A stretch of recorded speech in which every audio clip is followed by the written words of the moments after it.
مسجد کو نسبت کس کے ساتھ ہے؟ اللہ کے ساتھ. اس لیے جس جگہ کو مسجد کی نیت کر لی جائے وہ جگہ اس کے بعد قیامت تک مسجد ہی رہتی ہے، کسی دوسرے کام کے لیے استعمال نہیں ہو سکتی. اس لیے علماء نے لکھا ہے کہ قیامت کے دن ساری دنیا کی مساجد کی جگہوں کو بیت اللہ شریف کے ساتھ اکٹھا کر دیا جائے گا اور ان ساری جگہوں کو جنت کا حصہ بنا دیا جائے گا. تو اس لیے یہ مسجد جس میں ہم بیٹھے ہیں یہ قیامت کے دن جنت کا ٹکڑا بنے گا. کیوں؟ نسبت اللہ کے ساتھ ہو گئی. نسبت بڑی چیز ہے، سبحان اللہ، نسبت بڑی چیز ہے. اللہ تعالیٰ نے صالح علیہ السلام کی اونٹنی کے ساتھ جنت کا وعدہ فرمایا. مفسرین نے اس کا جواب لکھا. وہ فرماتے تھے کہ اونٹنی جنت میں تو نہیں جاتی، لیکن اس کے ساتھ کیوں وعدہ فرما لیا؟ تو مفسرین نے لکھا اس لیے کہ لوگوں نے اس کا نام ناقۃ اللہ رکھ دیا تھا. اللہ کی اونٹنی، اللہ کے نام کی نسبت لگ گئی تھی. اس نسبت کے صدقے اللہ نے اونٹنی سے بھی جنت کا وعدہ فرما لیا. سبحان اللہ، یہ نسبت بڑی چیز ہے. اس گھر کو اللہ رب العزت کے ساتھ نسبت ہے. اس لیے جب کوئی آدمی وضو کر کے مسجد کی طرف چلتا ہے ہر قدم پر نیکیاں ملتی ہیں، گناہ معاف ہوتے ہیں، جنت کے اندر درجے بلند کر دیے جاتے ہیں. اس لیے فرمایا کہ جو لوگ اندھیروں میں میرے گھر کی طرف چلنے والے ہوں ان کو قیامت کے دن کی روشنی کی خوشخبری عطا فرما دیجیے. سبحان اللہ. یہ مسجدیں اللہ رب العزت کو بہت محبوب ہیں. چنانچہ حدیث پاک میں آتا ہے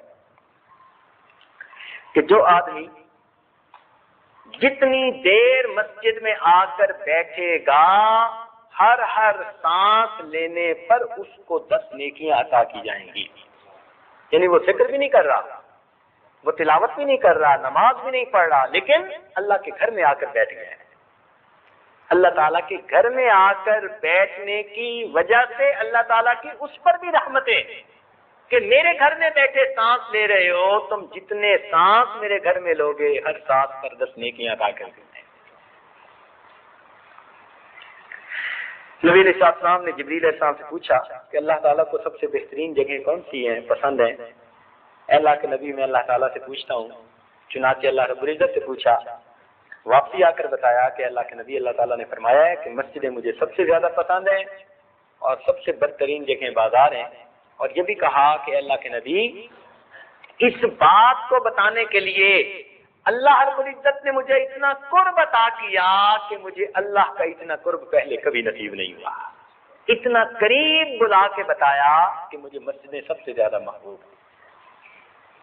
اس لیے ہمارے اسلاف فرمایا کرتے تھے اللہ تعالیٰ جس بندے سے خوش ہوتے ہیں اسے مسجد کا خادم بنا دیا کرتے ہیں. اس لیے جس بندے نے اللہ کی رضا کے لیے مسجد میں جھاڑو دی اور مٹھی کے برابر مٹی اس نے مسجد سے باہر نکالی، وہ مٹھی کے برابر مٹی قیامت کے دن اس کے نام اعمال میں احد پہاڑ سے بھی زیادہ وزنی بن جائے گی. مسجد کی خدمت کی. اب تو ذرا دور بدل گیا نا، ورنہ پہلے دور میں ہمارے اکابرین ان کے گھروں کی عورتیں تہجد کے وقت اپنے خاوندوں کے ساتھ آتی تھیں اور مسجدوں کے اندر جھاڑو دے کے جاتی تھی. مسجد کے اندر جھاڑو دینا اپنے دل کے اندر جھاڑو دینے کے لیے کرا رہے ہیں. وہ مسجد جیسے صاف کر رہے ہوتے ہیں نا، حقیقت میں اپنے دل کو صاف کر رہے ہوتے ہیں. لیکن آج تو پیسہ آنے کے بعد مسجد کی خدمت کو آر سمجھنے لگ جاتے ہیں. محبت سے خود کرنی چاہیے، سمجھے؟ اللہ اکبر. میں نے وسط ایشیا میں ایک عجیب بات دیکھی واقعی کہ وہاں پر مسجدیں جب بھی بنتی ہے نا کسی محلے میں تو لوگ مسجد میں اپنا حصہ مال کے اعتبار سے بھی ڈالتے ہیں اور جان کے اعتبار سے بھی ڈالتے ہیں. بات سمجھ رہے ہیں؟ مسجد میں حصہ مال کے اعتبار سے بھی ڈالتے ہیں، جان کے اعتبار سے بھی. وہ کیسے؟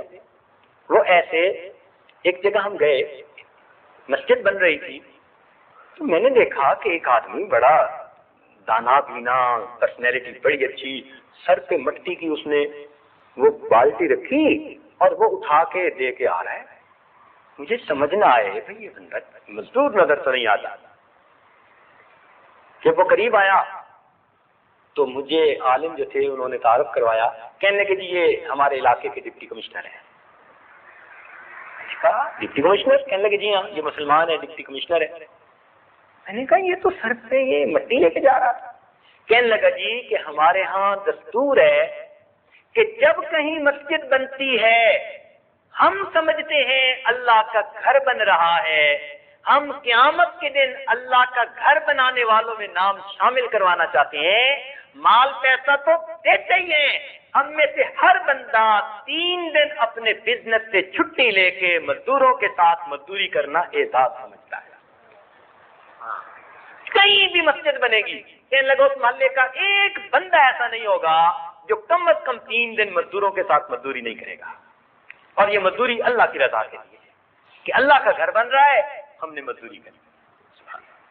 حیران ہو گئے کہ علاقے کا ڈپٹی کمشنر اور مسجد کا وہ مٹی اٹھا کے لے جا رہا ہے۔ مجھے یاد آ گیا وہ زمانہ کہ جب کوئی کافر ملنے کے لیے آیا تھا اور پوچھا تھا کہ عمر فاروق لانو کہاں ہے، تو لوگوں نے کہا تھا کہ ابھی مسجد کی دیوار بن رہی تھی اور وہ گارا اٹھا کے لا جا رہے تھے، چھٹی ہو گئی تو کسی نہ کسی درخت کے نیچے سوئے ہوئے ہوں گے۔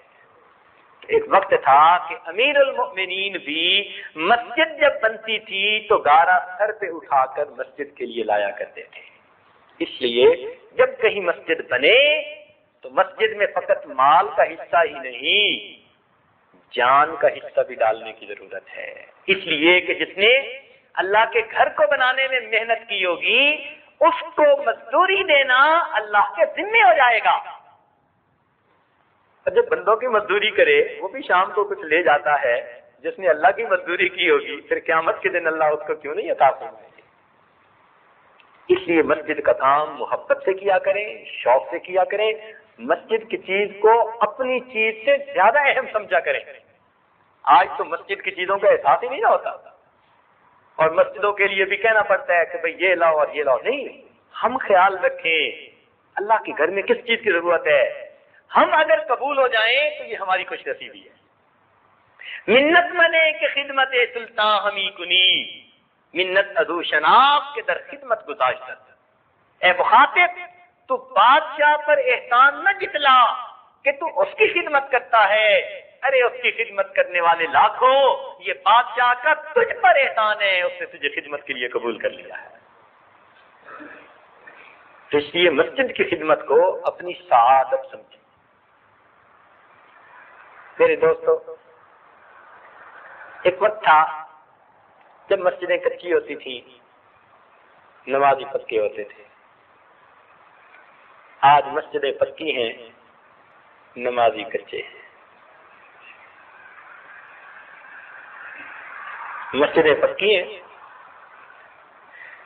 نمازی کچے ہیں۔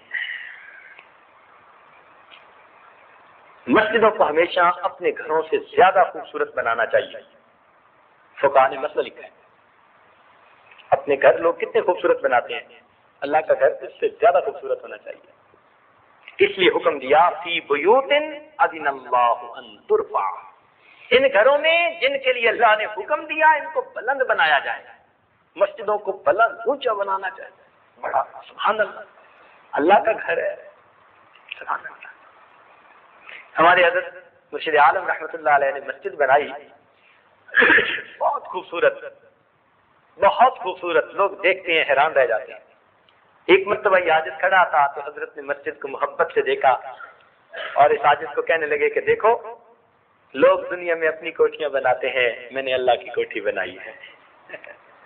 تو واقعی یہ اللہ کی کوٹھی ہوتی ہے، اللہ کے ساتھ نسبت ہے اس جگہ کا۔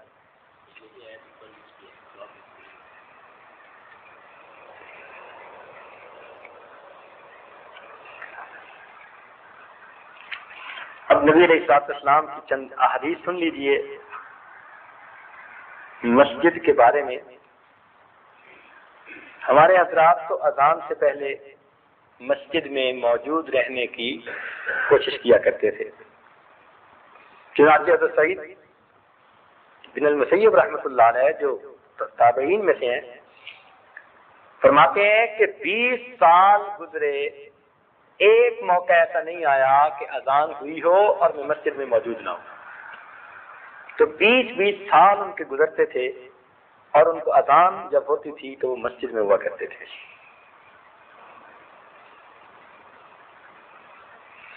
مسجد چونکہ عبادت کی جگہ ہے اور اللہ رب العزت کا گھر ہے، اس لیے مسجد میں دنیا کی باتیں کرنا نیکیوں کو برباد کرنے کی مانند ہے، منع فرما دیا گیا. جب بندہ دنیا کی باتیں کرتا ہے تو فرشتہ اسے کہتا ہے کہ تو دھیان کر کے اس گھر میں بیٹھا ہے، اور اگر بار بار وہ باتیں کرتا ہے تو بالآخر وہ کہتا ہے تیرے اوپر اللہ کی پھٹکار ہو کہ تو اس گھر میں بیٹھ کے دنیا کی باتیں کر رہا ہے. اور نزہۃ المجالس میں عبد الرحمن صفوری ایک عجیب بات لکھتے ہیں، اور کہیں نہیں پڑھی، صرف اس وہیں دیکھی. وہ فرماتے ہیں کہ نمازی لوگ جب قیامت کے دن پل صراط سے گزرنے لگیں گے تو اللہ رب العزت ان کو فرمائیں گے کہ تم اپنے لیے سواریاں کیوں نہیں لے لیتے؟ تو وہ کہیں گے اللہ کون سی سواریاں؟ اللہ تعالیٰ فرمائیں گے کہ جو دنیا میں تم نے اپنے لیے منتخب کی تھی. وہ کہیں گے ہمیں تو نہیں پتا. اللہ تعالیٰ حکم دیں گے کہ اچھا ان کی سواریوں کو پیش کیے جاؤ. تو وہ فرماتے ہیں کہ ہر مسجد کو اس طرح سے پیش کیا جائے گا کہ مؤذن آگے آگے ہوگا، پھر مسجد ہوگی، پھر امام ہوں گے، اور امام کے پیچھے اس مسجد کے جتنے مقتدی ہوں گے وہ سارے پیچھے ہوں گے. بالآخر جب پل صراط آئے گی تو سارے مقتدی امام مؤذن سمیت اس مسجد کے اندر بیٹھیں گے، اور وہ مسجد اس طرح پل صراط سے گزرے گی جیسے بحری جہاز سمندر میں سے گزرا کرتے ہیں، اور مسجد سے محبت رکھنے والے سارے پل صراط کو پار کر جائیں گے.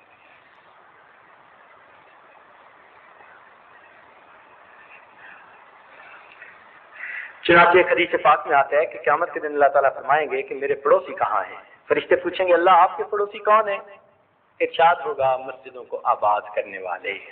ہمارے حضرات کو مسجدوں سے اتنی محبت تھی، علامہ زمخشری رحمۃ اللہ علیہ جنہوں نے تفسیر کشاف لکھی، وہ مکہ مکرمہ پہنچے تو وسط ایشیا کی ریاستوں سے گئے تھے حالانکہ، لیکن وہاں جا کر اس قدر وہ بیت اللہ شریف کے اندر رہتے تھے، مسجد حرام میں رہتے تھے، اتنا رہتے تھے کہ عربوں نے ان کا نام جار اللہ رکھ دیا. جار اللہ کا مطلب اللہ کا پڑوسی، یعنی اتنا تو مسجد میں وقت گزرتا تھا کہ لوگ ان کو کہتے تھے یہ تو اللہ کا پڑوسی ہے. جار اللہ زمخشری رحمۃ اللہ. واقعی. اور مسجدوں میں سے سب سے اعلیٰ مسجد مسجد حرام، جہاں ایک نماز پڑھنے کا اجر 1,00,000 نمازوں کے برابر ملتا ہے. اور وہاں پر سب سے بڑی نعمت کیا ہے؟ بیت اللہ شریف کو دیکھنا اور اس کا طواف کرنا. سبحان اللہ. بیت اللہ شریف کو دیکھنا اللہ کی نعمتوں میں سے بڑی نعمت ہے. علماء نے لکھا ہے کہ چند چیزوں سے انسان کا دل کبھی نہیں بھرتا. چند چیزوں سے انسان کا دل کبھی نہیں بھرتا. مثال کے طور پر آسمان کو دیکھنا، روز وہی آسمان، وہی ستارے، وہی نیلا رنگ، وہی بادل. آپ کو کوئی بندہ ایسا نہیں ملے گا جو کہے گا جی میں تو اکتا گیا ہوں آسمان کو دیکھ دیکھ کے. روز اس کی طرف دیکھتے ہیں مگر اچھا لگتا ہے. ہر دن میں ایک نئی لذت ہوتی ہے اس کو دیکھنے کی طرف. تو آسمان کو دیکھنے سے بندے کا دل نہیں بھرتا، نمبر 1. دوسرا فرماتے ہیں پانی پینے سے بندے کا دل نہیں بھرتا. آپ دیکھیں 100 سال کی عمر ہو جاتی ہے، آپ کو کوئی بندہ نہیں ملے گا جو کہ جی پانی سے اکتا گیا ہوں. نہیں، پانی کی طلب ایسی ہے بلکہ مشروبات سے اکتا جائے گا، مشروبات سے اکتا جائے گا، پانی سے کبھی نہیں اکتائے گا. تو پانی سے دل نہیں بھرتا. اسی طرح 7 باتیں لکھی ہیں، اور ایک بات یہ بھی لکھی ہے کہ مرد کا دل عورت سے نہیں بھرتا. یعنی ہوس نہیں ختم ہوتی چاہے اس کی عمر کتنی ہی کیوں نہ ہو جائے. اور یہ بالکل صحیح بات لکھی ہے انہوں نے. اور ایک بات یہ لکھی کہ بیت اللہ شریف کو دیکھنے سے بندے کا دل نہیں بھرتا. جتنا بیت اللہ شریف کو بار بار دیکھے گا اتنا اس کے دل میں بیت اللہ شریف کو دیکھنے کا اور شوق پیدا ہوگا. ایک بار دیکھا ہے اور دوسری بار دیکھنے کی تڑپ ہے. اللہ نے اس گھر پر اپنی تجلیات ایسی ڈالی ہیں کہ جن کو اس کو دیکھنے کا موقع ملا، سبحان اللہ، وہ اس کو دیکھنے کے اور زیادہ متمنی ہوتے ہیں. تو مسجد کو بھی اللہ رب العزت کے ساتھ نسبت ہے. اس لیے جو بندہ مسجد میں اکثر اوقات گزارے گا اللہ رب العزت کی رحمتوں سے وہ واقعی حصہ پائے گا. چنانچہ نبی علیہ السلام نے ارشاد فرمایا کہ گویا ان کو اللہ کا پڑوسی کہہ کر پکارا جائے گا۔ ایک حدیث پاک میں آیا ہے کہ اللہ تعالیٰ کو سب سے زیادہ محبوب جگہ مسجدیں ہیں اور سب سے ناپسند بازار ہیں۔ جامع الصغیر کی ایک حدیث میں ہے کہ مسجدیں جنت کے باغ ہیں۔ ایک حدیث پاک میں حضرت ابو سعید خدری رضی اللہ عنہ نے نبی علیہ السلام سے نقل کیا کہ جس شخص کو مسجد کا عادی دیکھو تو اس کے ایماندار ہونے کی گواہی دو، اس کے ایماندار ہونے کی گواہی دو۔ ایک حدیث پاک میں ہے کہ مشقت کے وقت وضو کرنا، مسجد کی طرف قدم اٹھانا اور ایک نماز کے بعد دوسری نماز کے انتظار میں بیٹھے رہنا گناہوں کو دھو دیتا ہے۔ سبحان اللہ۔ ایک حدیث پاک میں ہے، کیسی مزے کی حدیث، سبحان اللہ۔ ایک حدیث پاک میں ہے کہ جو شخص مسجد سے الفت رکھتا ہے اللہ تعالیٰ اس بندے سے الفت رکھتے ہیں۔ کہ جو شخص مسجد سے محبت رکھے گا اللہ تعالیٰ اس بندے سے محبت رکھے گا۔ اس لیے تو فرمایا المؤمن فی المسجد کالسمک فی الماء، مومن مسجد میں ایسے ہوتا ہے جیسے کہ پانی کے اندر مچھلی ہوتی ہے۔ اور بعض کتابوں میں لکھا ہے من بنا للہ مسجدا بنى اللہ له بیتا فی الجنہ، جس نے اللہ کے لیے مسجد بنائی اللہ تعالیٰ جنت میں اس کے لیے گھر بنا دیتے ہیں۔ سبحان اللہ، سبحان اللہ۔ اللہ تعالیٰ کی رحمت ہے، اللہ تعالیٰ کسی کو مسجدیں بنانے کی توفیق عطا فرما دے۔ چنانچہ حضرت علی رضی اللہ تعالیٰ عنہ کے بارے میں آتا ہے کہ جب نماز کا وقت آ جاتا تو حضرت علی عنہ خوف زدہ ہو جاتے، فرماتے کہ اس امانت کو ادا کرنے کا وقت ہے جس کو زمین و آسمان نہ اٹھا سکے، میں نہیں سمجھتا کہ اس کو پورا کر سکوں گا یا نہیں۔ اور اب آخری بات سنیے ذرا، اور ذرا دل کے کانوں سے سنیے کہ حضرت حسن رضی اللہ تعالیٰ عنہ جو نبی علیہ السلام کے نواسے تھے، ان کے بارے میں آتا ہے کہ وضو کرتے تو چہرے کا رنگ متغیر ہو جاتا۔ کسی نے پوچھا تو بتایا کہ ایک بڑے شہنشاہ کے سامنے کھڑے ہونے کا وقت آ گیا، لہذا جب مسجد کے دروازے پر پہنچتے تو یہ پڑھتے، یہ عبارت پڑھتے۔ آپ اس کا مفہوم اردو میں سمجھ لیجئے، پھر ان الفاظ کو اپنے ذہن میں دہرا لیا کریں۔ فرماتے تھے الہی عبدک ببابک، اے اللہ آپ کا غلام آپ کے دروازے پر ہے۔ کتنی عاجزی کے الفاظ ہیں، الہی عبدک ببابک، اے اللہ آپ کے بندہ آپ کا غلام آپ کے دروازے پر ہے۔ یا محسن اتاک المسیء وقد امرت المحسن منا ان یتجاوز عن المسیء، اے اللہ اے احسان کرنے والے، آپ کے پاس ایک گنہگار حاضر ہوا ہے اور آپ نے حکم دیا ہے نیکوں کو کہ وہ بروں کے ساتھ اچھا سلوک کریں۔ فأنت المحسن، اللہ آپ اچھے ہیں، وأنا المسیء، اور اللہ میں برا ہوں۔ فتجاوز عن قبیح ما عندی بجمیل ما عندک یا کریم، اللہ جو میرے پاس برائیاں ہیں ان کو جو تو آپ کے پاس اچھائیاں ہیں ان کے ساتھ بدل دیجیے۔ یعنی جب اللہ بندوں کو حکم دے رہے ہیں اللہ تعالیٰ کہ میرے بندے اچھے جو ہیں وہ بروں کے ساتھ اچھا سلوک کریں، تو جب بندوں کو حکم ہے کہ اچھے بندے بروں کے ساتھ بھی اچھا سلوک کریں تو اے اللہ آپ اچھے ہیں اور میں برا ہوں، آپ میرے ساتھ بھی اچھا سلوک کروا دیجیے۔ تو دعا ہے کہ اللہ رب العزت ہمیں مسجد کا ادب کرنے کی، مسجد میں آ کر اپنا وقت اللہ کی یاد میں گزارنے کی، تلاوت میں، ذکر میں، دین کی باتوں میں گزارنے کی توفیق عطا فرمائے۔ مسجد کے اندر دنیا کی باتوں سے اللہ تعالیٰ ہمیں محفوظ فرمائے۔